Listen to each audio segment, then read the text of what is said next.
A morte não é o fim.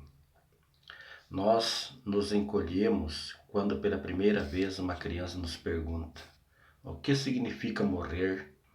Temos dificuldades de falar ou até mesmo de pensar na morte de alguém que amamos. A morte é o inimigo em comum de todas as pessoas em todos os lugares. Quais são as respostas para as perguntas difíceis sobre a morte? A vida após a morte? Será que voltaremos a ver nossos amados que morreram? Todos nós, em determinados momentos, talvez pouco depois do falecimento de um amigo ou uma pessoa querida, temos a sensação de um vazio no coração, um sentimento de solidão que toma conta de nós e que nos conscientiza da finitude da vida. Com respeito a um assunto tão importante, tão cheio de emoções, onde podemos aprender a verdade sobre o que acontece quando morremos? Felizmente, parte da missão de Cristo aqui na Terra foi libertar aqueles que durante toda a vida estiveram escravizados pelo medo da morte. Na Bíblia, Jesus apresenta mensagens confortadoras e responde claramente a todas as nossas perguntas sobre a morte e a vida futura. Para entender a verdade sobre a morte na Bíblia, precisamos começar do princípio e ver de que maneira fomos feitos por Deus. Então o Senhor Deus formou o homem do pó da terra e soprou em suas narinas o fôlego de vida, e o homem se tornou um ser vivente. Na criação, Deus formou Adão do pó da terra.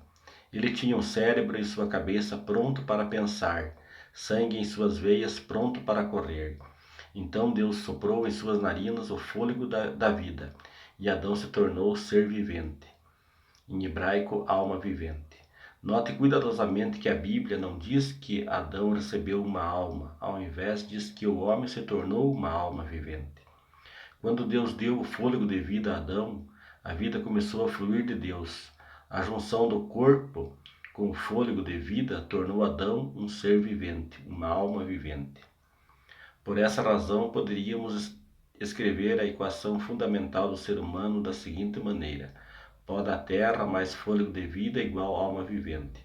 Corpo sem vida mais fôlego de Deus igual ser vivente.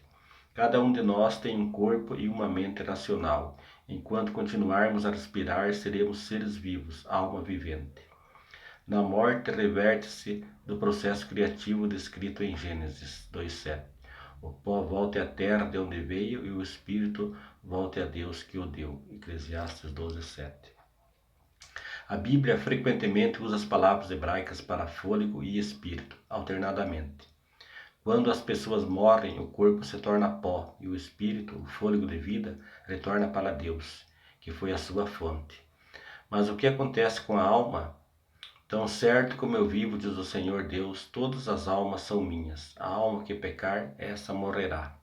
Ezequiel 28, 3, 4. A alma morre.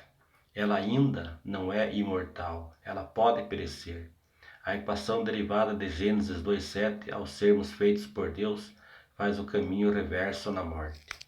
Pó da terra menos fôlego de vida igual uma alma morta. Corpo sem vida menos fôlego de Deus igual um ser morto. A morte é a cessação da vida. O corpo se desintegra e se torna pó, e o fôlego, o espírito, volta para Deus. Somos uma alma com vida, mas na morte nos tornamos apenas um cadáver, uma alma morta, um ser morto. Logo, os mortos não estão conscientes. Quando Deus toma para si o fôlego de vida que Ele nos deu, nossa alma morre. Mas como veremos mais abaixo, temos esperança com Cristo. Depois da morte, o cérebro se desintegra. Ele não tem capacidade de saber ou relembrar de coisa alguma. Todas as emoções humanas cessam. Para eles, o amor, o ódio e a inveja há muito desapareceram. Uma pessoa morta não fica consciente, por isso não percebe nada do que está acontecendo.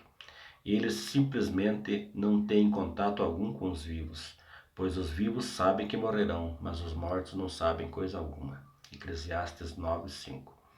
A morte é como um sono sem sonho. Na verdade, a Bíblia chama a morte de sono em 54 vezes. Jesus ensinou que a morte é como um sono. Ele disse aos seus discípulos: Nosso amigo Lázaro adormeceu, mas vou até lá para acordá-lo. Seus discípulos responderam: Senhor, se ele dorme, vai melhorar. Jesus tinha falado da sua morte, mas os seus discípulos pensaram que ele estava falando simplesmente do sono. Então lhes disse claramente: Lázaro morreu. Lázaro já estava morto por 4 dias quando Jesus chegou. Mas quando se dirigiram à tumba, Jesus provou que é tão fácil para Deus ressuscitar alguém dos mortos, quanto é para nós acordar alguém que esteja dormindo. É muito confortador saber que nossos amados que já faleceram estão dormindo, descansando em paz na confiança em Jesus. O túnel da morte que nós mesmos poderemos atravessar algum dia é um sono calmo e paz absoluta. O sono da morte não é o fim da história. Na tumba, Jesus disse a Marta, irmã de Lázaro: Eu sou a ressurreição e a vida. Aquele que crê em mim, ainda que morra, viverá. Aqueles que morrem em Cristo dormem na sepultura, mas ainda têm um futuro brilhante. Aquele que conta até mesmo os cabelos de nossa cabeça e que nos guarda na palma de sua mão, não se esquecerá de nós. Poderemos morrer e voltar ao pó, mas o registro de nossa individualidade permanece claro na mente de Deus. E quando Jesus vier, ele acordará os justos mortos do sono da morte da mesma forma que fez com Lázaro. Não queremos que vocês sejam ignorantes quanto aos que dormem, para que não se entristeçam, como os outros que não têm esperança. Pois dada a ordem com a voz do arcanjo e o ressoar da trombeta de Deus, o próprio Senhor descerá dos céus, e os mortos em Cristo ressuscitarão primeiro. Depois nós, os que estivermos vivos, seremos arrebatados com eles nas nuvens para o encontro com o Senhor nos ares. E assim estaremos com o Senhor para sempre. Consolem-se uns aos outros com estas palavras. No dia da ressurreição, o túnel da morte se parecerá mais com um breve descanso. Os mortos não têm consciência do que está acontecendo. Aqueles que aceitaram a Cristo como seu Salvador serão despertados do sono pela sua maravilhosa voz vindo dos céus. E a esperança da ressurreição não é a única. Temos também a esperança de um lar celestial, no qual Deus enxugará dos seus olhos toda lágrima. Não haverá mais morte, nem tristeza, nem choro, nem dor. Aqueles que amam a Deus não precisam ter medo da morte. Além da morte está uma eternidade de vida plena com Deus. Jesus tem as chaves da morte. Sem Cristo, a morte seria uma estrada de mão única que terminaria num estado total de esquecimento. Mas em Cristo há uma esperança gloriosa e radiante. Quando Deus criou Adão e Eva, eles foram criados seres mortais, isso é, sujeitos à morte. Se tivessem permanecido obedientes à vontade de Deus, eles nunca teriam morrido. Mas quando pecaram, eles abriram mão de seu direito à vida. Pela desobediência, eles ficaram sujeitos à morte. O pecado deles infectou a raça humana inteira, e já que todos pecaram, todos somos mortais sujeitos à morte.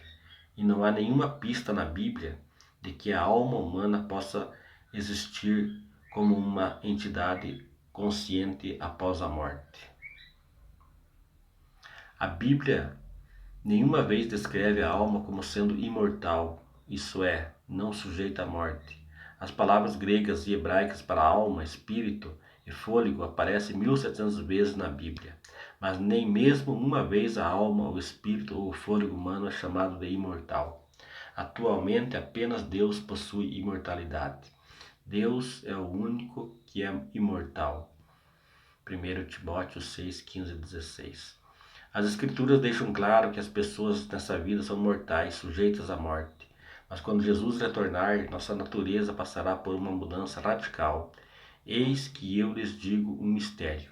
Nem todos dormiremos, mas todos seremos transformados num momento, num abrir e piscar de olhos, ao som da última trombeta.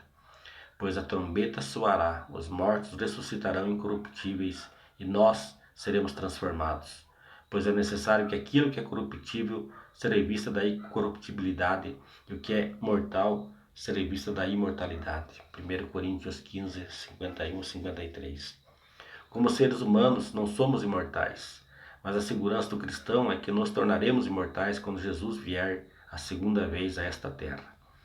A certeza da promessa da imortalidade foi demonstrada quando Jesus irrompeu para fora de sua tumba e tornou inoperante a morte e trouxe à luz a vida e a por meio do Evangelho.